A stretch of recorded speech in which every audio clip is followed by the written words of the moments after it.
What's going on, fam? Welcome back to the channel. In this box, I have a very controversial football boot. This is the Under Armour Clone Magnetico 4. So, a couple things about this boot before I jump into the unboxing. Number one is I saw these a long time ago, and I actually saw these before they launched in person at the Under Armour headquarters in America. This colorway, I'm not really sure. I'm not really sure about because I've seen these before. But the fit is actually pretty good. So let's talk a little bit more about the philosophy behind this boot and where Under Armour is going longer term, which I think could be really, really exciting. So let's get into the unboxing of the Under Armour Clone Magnetico Elite 4, which is of course the 4th generation of the Clone Magnetico. So big Under Armour logoing here. You've got the Under Armour logoing on the long side, there on the short side, again on the long side, and then here is the little picture, which I think is actually kind of cool. They put the little picture of the boots right there. These are, of course, in the kind of, they say orange and green colorway, but this is more of a, it's almost like a, I don't know, like a pastel kind of pinky orange color. Anyway, these are in a 9 US. This is a UK 8 42.5 euro and a 27 centimeters. Now, let's get these unboxed and talk about why these boots are kind of interesting and a little bit controversial. So Under Armour packaging there, which is a good touch. And here we go. So these are the Clone, or I guess they're not clones anymore, just the Magnetico Elite 4s. Take some of this out of the box, or out of the shoes as well. And there you go. They are quite heavy. These come in at 9.6 ounces in a size 9 US, or 272 grams, which is like pretty substantial for a modern day football boot. There's a lot of layers going on and a lot of stuff going on. Decent sole plate, which I've tried before on the previous generation. And yeah, I just want to get into this because this is a really interesting kind of moment for Under Armour as they are looking to rebrand this particular model because Trent Alexander-Arnold has now gone to Adidas. So this is, of course, their kind of quote-unquote power boot, and they have two different models that they are working with right now. They have the Shadow Elite 2 and the Magnetico Elite 4. The Shadow Elite 2 is a very good pair of football boots. I think those are fantastic, and some of the stuff that Under Armour will be coming out with in the next couple years with those boots is going to be massive, and I think I am so excited for those. And yeah, these on the other hand are in a really weird spot because they were developed by Under Armour for Trent Alexander-Arnold. Obviously, boots, as you guys probably know, or maybe you don't know, but most football boots are about 2 years ahead. Most brands are about 18 months to 2 years ahead of schedule, which means these were created probably back in 2022 and kind of finalized in 2022, maybe the early stages of 2023. Keep in mind, we're halfway through 2024, or more than halfway through 2024 now. So when you think about where Under Armour was as a football boot brand back then, they had Trent Alexander-Arnold. He was just absolutely crushing it for Liverpool. And they created this boot essentially to be like the boot that you would pick for free kicks. And I know that sounds kind of crazy, but what Under Armour had described to me was they want to capture the sort of the true power boot essence with this football boot. And that's something that we'll be testing out. Don't worry, we will absolutely get these on feet and of course do play tests and stuff in them as well. But that's what comes with this little silicone piece here, which I'll describe now. So getting into the tech spec features, the tech specs of this particular model, as you can see, it's quite chunky. There's a lot of layers going on here in the upper. There's like knit and what looks like 2 or 3 different layers here in the heel area as well, plus this auxetic material, which I've talked about a lot before. So you have the internal layer of flexible auxetic material, which makes the upper, to be honest, this isn't very, it's pretty stiff. I would say it's soft, but it's, because it's so thick, it's got quite a bit of kind of plushness or pushback to it. The 3D print texture for additional traction and stuff will be kind of nice. You get a little bit of that texturing here on the upper, which will be good for that kind of free kick, crossing, shooting, that type of stuff. And then you do have the silicone strike zone, which is this single piece right here. It's about maybe 3 inches long and about 1/2 inch wide or something like that. And it is kind of right in that area where you are going to hit a dipping free kick or a kind of a swerved free kick or something like that. Now, whether this is actually going to make a difference similar to the Predator line, I would say that the Predator has got quite a bit of texturing here in those silicone the silicone elements that sit kind of in this medial side of the forefoot area, whereas this strike zone is quite a bit more zonal, if you will, so it takes up a lot less real estate than the Adidas counterpart. You have Intellinet here through the lacing system area, and then as a little collar around the heel area as well. Intellinet is actually one of the knit materials that I like the best, especially on the Shadow Elite 2.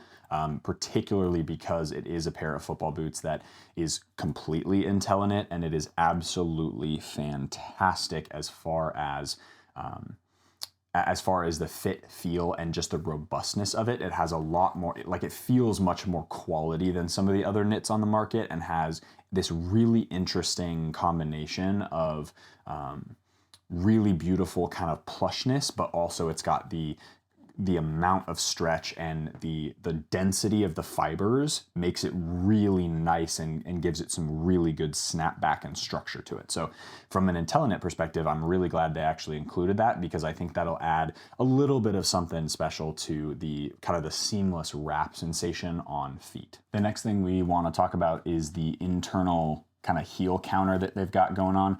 Pretty solid, I gotta say. The heel area is quite robust. It's pretty thick.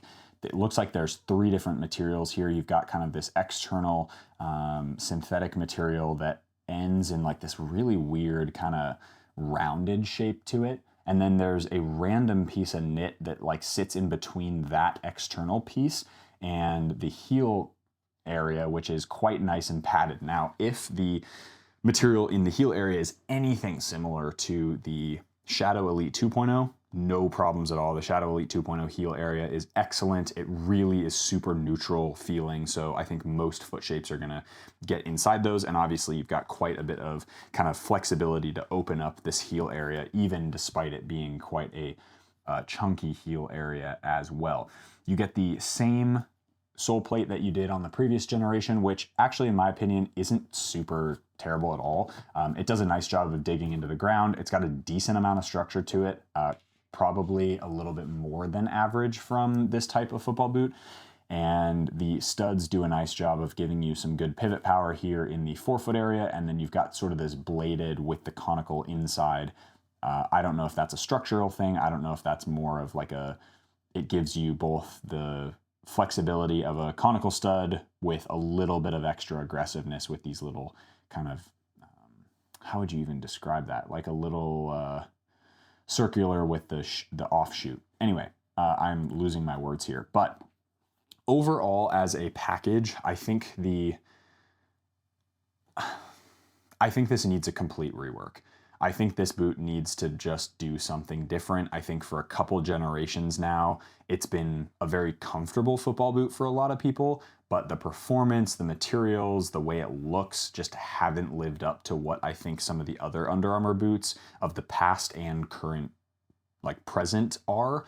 The difference between, I've actually got these ones here, the Shadows, like the difference between the Shadow and the difference between the Magnetico Elite are just like, it looks like a completely different company. Like it looks like this is a takedown and this is a really cheap kind of knockoff boot, and this is like what they actually are working on, which of course has the carbon sole. It's got this really beautiful Intellinet upper. They're incredible to wear and to perform with. Like I really enjoy these, where maybe it's just the pastel kind of gross colorway that this came in, but it's pretty inconsistent because of the way that these look, like how like heavy they are. They're almost as heavy as a Copa Mundial, which is kind of crazy.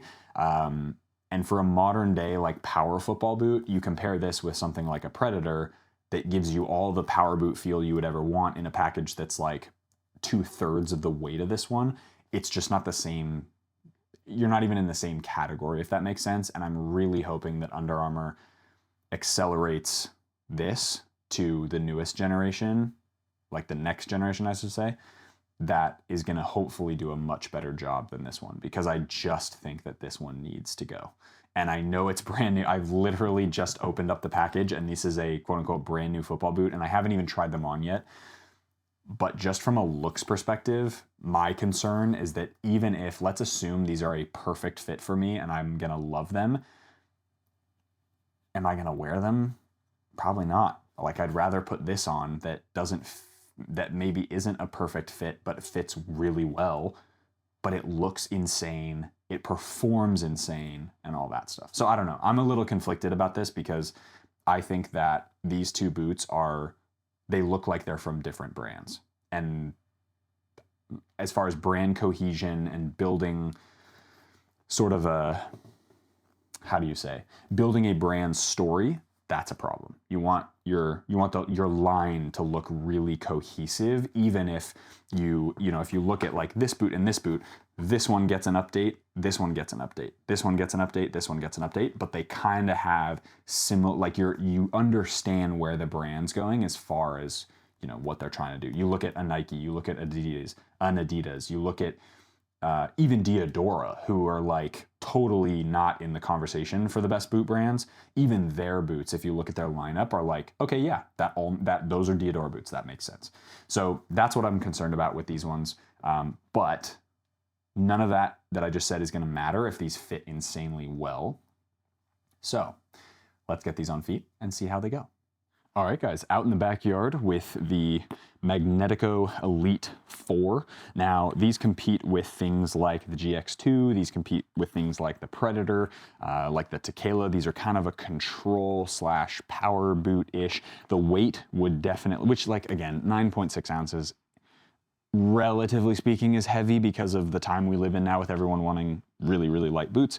However, I would say that in the grand scheme of football boots, like a Copa Mundial is heavier than this, and other things are also heavier than this. So don't fret. If this is what you want, you should go buy it, because, right? Like, it's because you want. So these are an interesting looking pair of football boots. I'm not a huge fan of the design, nor am I a huge fan of this colorway. I think other colorways could definitely do this boot a little bit more justice, given that they are a brand that, is kind of emerging back into the football boot market. But let's get these on feet and see how they feel. Previous generations have felt actually quite nice. And there we go. Okay. Well, straight out of the box, they actually feel pretty comfortable. I'm pretty surprised, although I'm getting some really weird areas of the foot that are not, I don't know. Interesting. Okay. So the shape of them is actually quite nice. The shape's cool, but I'm getting some really weird hotspot areas, like, what the heck is going on here? I'm getting a hotspot here, like right there, which is really strange. And there's nothing, I don't know what that is. I don't know if that's like the double layered upper. So yeah, I mean, look, from a comfort perspective, they're actually pretty good. They're very chunky. They're very, very chunky. Let's get the other one on as well. The Intellinet through the lacing system area does actually make quite a substantial difference, I think, compared to last generation, just in terms of getting the boot to fit more seamless all over. But I would say the rest of the material is very much a step in a different direction compared to last generation. Like, the auxetic material on the liner actually feels quite similar this upper feels very similar to last generation. It's a little stiffer, but it actually feels a little bit more robust. But the rest of the boot, including the heel area and stuff, feels really strange. Like there's some really weird pressure points like all around the heel area, and I haven't even played in them, and I'm still getting that hot spot like right here. I don't know what the heck that is. Like there's nothing in the boots or anything, but yeah, super strange. It's a very weird pair of football boots, I got to admit. The upper feels good. The upper actually feels pretty comfortable. The shape is totally great, so no issues with the shape. The sole plate actually feels pretty decent. As I commented on previous generation, like they actually did a pretty good job with the neutrality of the sole plate, although it doesn't feel like as connected to the ground maybe as some other boots on the market. But this heel area is really wacky. I don't know what I'm feeling in the heel area. Like the pressure points just feel super, super strange. I'm getting some like here and back there and on this other side that just are like kind of digging into my ankle and heel area, and it doesn't feel like the heel area goes high enough to where it feels like I actually feel like it's wrapping and like cupping my heel. So that's kind of a weird sensation. Here you go on feet. As I said, not a fan of the color, but they are really bright. So they're definitely gonna be noticed on feet and on camera. Like this is definitely a shoe that people are gonna look at and go, whoa, like that's a wacky colorway. But again, overall, it's so weird because the upper actually feels really soft, despite it being a little bit thicker than a lot of other boots on the market. Like they feel really robust, and they feel very much like they're constructed in a really robust way, like they'd last you a really long time. But the heel area is just basically everything from the top of the lacing system, from like here all around my heel, just doesn't feel quite right. And again, like, this is a subjective opinion because this is what I am feeling, but I also have worn more boots than 99.9999999 repeating forever % of the population. Like there's only probably a handful. There's probably 100 people on this earth that have tried as many pairs of boots that I have. And that's not a brag. That's literally just to say like, I actually know what everything else feels like. And so from that standpoint, this compared to anything else in the category, anything else on the market, it's like, ooh, this is kind of weird. So that's why I say that. Touch on the ball. Pretty disconnected, if I'm honest. It definitely feels less connected than the previous generation, which had a pretty reasonably thin upper, ish. Yeah, they're pretty thick on the upper front. Not necessarily a bad thing if that's what you're looking for. Like if you're looking for a really protected kind of vibe, then fair enough. What I actually am really excited to try out is because these are kind of based on, they wanted to make this like the free kick boot basically, especially when Trent Alexander-Arnold was part of their sponsored athlete list. This little grip element here on the instep that goes kind of from here all the way across like that sweet spot area. I'm actually curious to know, like, as you start to hit the ball, are you going to feel much of a difference compared to something like a Predator that has a little bit more of that, like a little bit more aggressive rubber there, and then obviously the GX2, which is in kind of that same category. The GX2 obviously being way thinner than this, but does have that grip element, but the grip element is built into the flexible upper as opposed to being a silicone coating over the top of an upper and stitched onto it. So that's kind of, the differences are like Predator is like integrated into the upper, and then GX is like part of the flexible upper, and then these ones are very much like a piece of material that's put on top. So who knows, maybe it'll actually feel really great to kind of ping a ball and do all that stuff.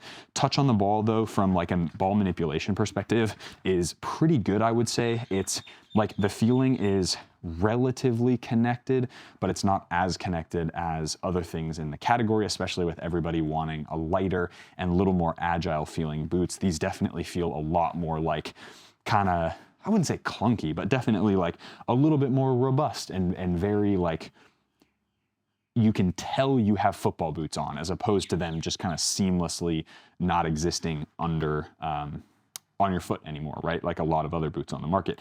Sole plate actually feels really good. That's why I haven't really mentioned it. I like this sole plate. I think it actually responds pretty well to most playing surfaces. I think you'd be fine with these on AG as well as FG. And of course, with the conical studs in the forefoot area, you're gonna get a lot of good pivot power, no issues there. There's a little bit of rollover just because the sole plate is a little bit thin, given how much stretch there is to this upper and how accommodating this particular shoe is for wider foot shapes, similar to last generation. But overall, I do think that the sole plate is gonna perform totally well. The other thing actually that they made a change to that I'm very appreciative of is, if you notice, there isn't as much toe lift as there was on the last generation. Like I'm obviously lifting my own toes here, but on the previous generation, that would be what the boots would look like just in general without me even lifting my toe. Like there was a huge upward curvature of the sole plate, and with this current generation they made it much more flat, as you can see. So I'm not moving my toes, I'm not flexing my feet in any way, and it's much more flat, which I love, because one of my gripes with the old boots was that they were so curved, and it was almost more curved than like a speed portal, like the Aeropacity plate that was in the speed portal, which was really kept you up on your toes, which those previous generation Magnetico 3 did. But from a touch and a shooting perspective, I'd have to flex my foot down, like I'd really have to push my toes down in order to get like a clean striking surface as I was juggling, because otherwise it would do, I'll try to turn sideways, it would do kind of this, like it would knock backwards like into my own touch as I'm like taking a touch down, because usually I like to have my foot kind of relaxed and stuff as I'm taking the touch out of the ground or out of the air and then playing it, right? But with those ones, it was really awkward sometimes because it was like there was so much curve. My toes basically were like this every time I touched the ball, and that just was not, I was not a fan of that one. So from that standpoint, thank you to Under Armour for changing that. They're definitely a lot more manageable. And as I'm starting to wear them, I don't feel the heel area issues as much. They feel like they're kind of going away. My right foot in the heel definitely feels a little bit awkward still. The left foot, especially on the top of the area right here, feels a little bit awkward, but to be determined when I go do play test in these. You guys will see a lot more content from the standpoint of like, okay, how are they to actually play in? Because sitting around here, honestly, no worries. Like it's a little bit annoying having those little kind of pressure points, but like in the grand scheme of things, it's not that uncomfortable. And the upper actually does feel super comfortable, which is good. It's just a matter of kind of getting over like, okay, this is a pair of boots that I'm going into knowing that I'm gonna feel like I have a pair of like proper boots on, whereas a lot of stuff today just feels like it disappears on your feet and you're just like, ooh, now all I'm thinking about is doing my thing, right? So those are kind of my initial thoughts on the new Magnetico 4s.